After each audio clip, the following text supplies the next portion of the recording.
सौतेली माँ। एक व्यक्ति था, उसकी पत्नी का देहांत प्रसव के दौरान ही हो गया था, परंतु किसी तरह बच्चा हो गया। छोटा बच्चा माँ के बिना कैसे संभाला जाएगा, यह एक बहुत ही चिंता का विषय हो गया था। कई मित्रों व सगे संबंधियों के कहने पर उसने पुनः विवाह किया। बच्चे को नई माँ मिल गई। नई माँ बच्चे की सार संभाल करने लगी। बच्चे को भी लगा जैसे कि उसकी माँ फिर से मिल गई। कुछ ही वर्षों में उस युवती को भी एक पुत्र हुआ और उसका ध्यान अपने नए बच्चों पर अधिक रहने लगा।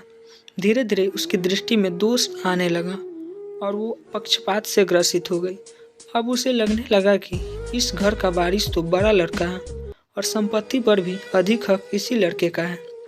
उसने अपने पुत्र के भविष्य की बहुत चिंता रहने लगी। उसने अपने पति को समझा बुझा के राजी किया और बड़े लड़के की पढ़ाई लिखाई सब छुड़वा दी और घर के नौकर को भी हटा दिया तथा सब काम उसी लड़के से कराने लगी। बच्चे के ऊपर बहुत बड़ी विपद आ पड़ी। वो अभी दूसरी कक्षा में ही था और दुनियादारी कुछ नहीं जानता था। उसे यही लगता था माँ ने सही किया होगा। घर का सारा काम करते करते उसका पूरा दिन बीत जाता। धीरे धीरे माँ ने उसे समझा दिया कि उसका असली कार्य अपने छोटे भाई की सेवा ही है और उसका छोटा भाई ही असली मालिक है। बच्चे ने माँ की आज्ञा मान ली और सदा ही अपने भाई की सेवा संभाल में तत्पर रहने लगा। अब वो बड़े लड़के को जरा सी गलती होने पर डांट मारने भी लगी थी ताकि उस पर एक भय बना रहे। वो कोई अच्छे से अच्छे काम भी करता तो उसकी सौतेली माँ उसे बिल्कुल बेकार बताती थी, लेकिन फिर भी बालक के मन में माता के लिए प्यार ही उभरता। वो उसे सौतेली माँ नहीं मान पाता था। उस औरत ने घर के पूजा पाठ का जिम्मा भी उसी बच्चे को दे रखा था, अतः उस बालक की बुद्धि धीरे धीरे आध्यात्मिक होने लगी। जैसे जैसे वो बड़ा होने लगा उसे सच्चाई समझ में आने लगी, लेकिन वो अपना दुख भगवान से ही कह कर संतोष कर लेता था और उसका सारा दुख समाप्त हो जाता था।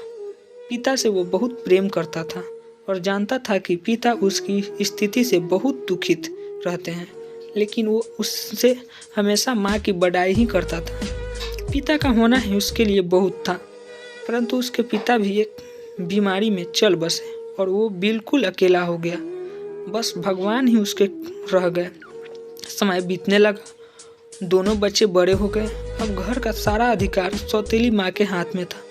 योजना के अनुसार बड़े बच्चे की शादी उस औरत ने बहुत ही गरीब घर में व अनपढ़ औरत से कर दी तथा अपने पुत्र की बहुत बड़े घर में वह पढ़ी लिखी युवती से करी। उसने बड़े लड़के को नौकरी वाले घर में से एक घर दे दिया और उसकी पत्नी को भी बता दिया कि उसका असली कार्य मालकिन यानी छोटी बहू की सेवा करना ही है। छोटे लड़के के लिए उसने बहुत बड़ा भवन बनवाया तथा स्वयं उसी में उन्हीं के साथ निवास करने लगे। बड़ा लड़का खुशी से अपना जीवन व्यतीत करने लगा और पत्नी के साथ माँ व छोटे भाई के परिवार की सेवा करने लगा। छोटे लड़के की स्त्री को उसकी माँ बहुत अखरती थी। उसे लगता था कि मालकिन उसे होना चाहिए। अब सास बीमार भी रहती थी और साथ में रहने के कारण रात बिरात सेवा उस छोटी बहू को ही करनी पड़ती थी, जो उसे बिल्कुल नापसंद था। एक दिन पता चला कि सास को छूत की बीमारी हो गई है। ये जानकर तो छोटी बहू और दूर रहने लगी। उसकी आंखों में सांस खटकने लगे।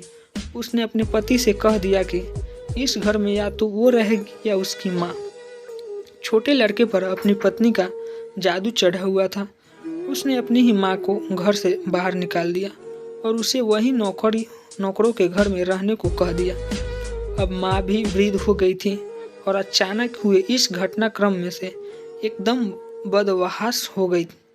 उसे अपने जीवन भर की पूंजी व्यर्थ जाती दिखी। वो तो अपने इस बेटे के ऊपर पूरी तरह निर्भर थी। उसने सपने में भी ऐसा नहीं सोचा था। उसे लगने लगा कि अब उसकी सेवा कौन करेगा। उसने आत्महत्या करने का निर्णय ले लिया और गंगा जी में डूबने चल दी। बड़ा लड़का कहीं बाहर गया था और उसे कुछ पता नहीं था। वो एक घाट से गुजर रहा था। शोर सुना तो देखा कोई नदी में डूब रहा है।